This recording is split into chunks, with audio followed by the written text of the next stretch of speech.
প্রতিদিন সকালে আপনি যে ডিমটা ভাজেন সেটা কি আসলে ভালো ডিম? একটা তাজা ডিম চেনার উপায় কি? পানির গ্লাসে ফেলুন, ডুবে গেলে তাজা, ভেসে উঠলে পুরনো।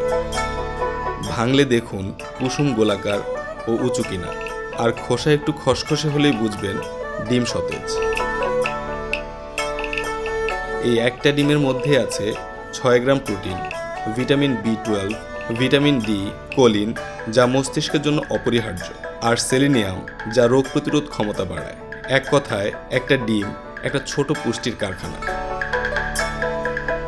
এখন আসুন বড় ছবিটা দেখি। বাংলাদেশে প্রতিদিন প্রায় 5 কোটি ডিম উৎপাদন হয়, অর্থাৎ বছরে প্রায় 23 বিলিয়নেরও বেশি ডিম উৎপাদিত হয়। শুধু ডিম নয়, প্রতিদিন 25 লাখ মুরগিও জবাই হয় এই দেশে। টাকার হিসেবে এই শিল্পের আকার বিশাল। বাংলাদেশ পোল্ট্রি ইন্ডাস্ট্রি সেন্ট্রাল কাউন্সিলের তথ্য অনুযায়ী এই খাত দেশের জিডিপির 1.5 থেকে 2% যোগান দেয়। মোট বিনিয়োগের পরিমাণ 30,000 কোটি টাকারও বেশি। আর কর্মসংস্থান এখানে এই শিল্পের সবচেয়ে বড় গল্প। পোল্ট্রি খাতে সরাসরি প্রায় 10 লাখ উদ্যোক্তা এবং সব মিলিয়ে প্রায় 80 লাখ মানুষ জীবিকা নির্বাহ করে। গার্মেন্টসের পরে এটি দেশের দ্বিতীয় বৃহত্তম কর্মসংস্থানের খাত। গ্রামের নারী থেকে যুবক সবার হাত এই শিল্পের সাথে যুক্ত। এত বড় শিল্প, এত মানুষ, তবুও দামে কেন অস্থিরতা? আমেরিকায় 1 ডজন ডিম $1.5 পাওয়া যায়। ভারতে প্রতিটি ডিম মাত্র 5 রুপিতে পাওয়া যায়। কিন্তু আমাদের দেশের বাজার যেন সারাক্ষণই টালমাটাল, কারণ একটা না, অনেকগুলো। পোলট্রি ফিডে প্রয়োজনীয় 40% সয়াবিন এবং 50 থেকে 60% ভুট্টা আমদানি করতে হয়।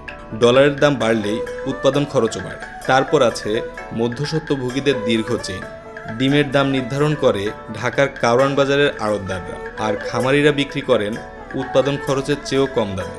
সবচেয়ে বড় কথা, বিদেশি কোম্পানিগুলো 3 থেকে 4% সুদে ঋণ পায়, আর দেশীয় ছোট খামারিদের গুনতে হয় 10 থেকে 12%।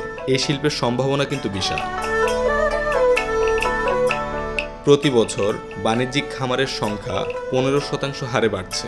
হালাল বাজারে রপ্তানির দরজাও খুলছে। দরকার শুধু স্থানীয়ভাবে পশুখাদ্য উৎপাদন বাড়ানো, সাপ্লাই চেইন ছোট করা, আর ছোট খামারিদের সহায়তা করা। কারণ ডিমটা সস্তা হওয়া উচিত। এটা বিলাসিতা না, এটা প্রতিটা মানুষের পুষ্টির অধিকার। প্রশ্ন হলো, আমরা কি সেই ব্যবস্থা গড়ে তুলতে পারবো?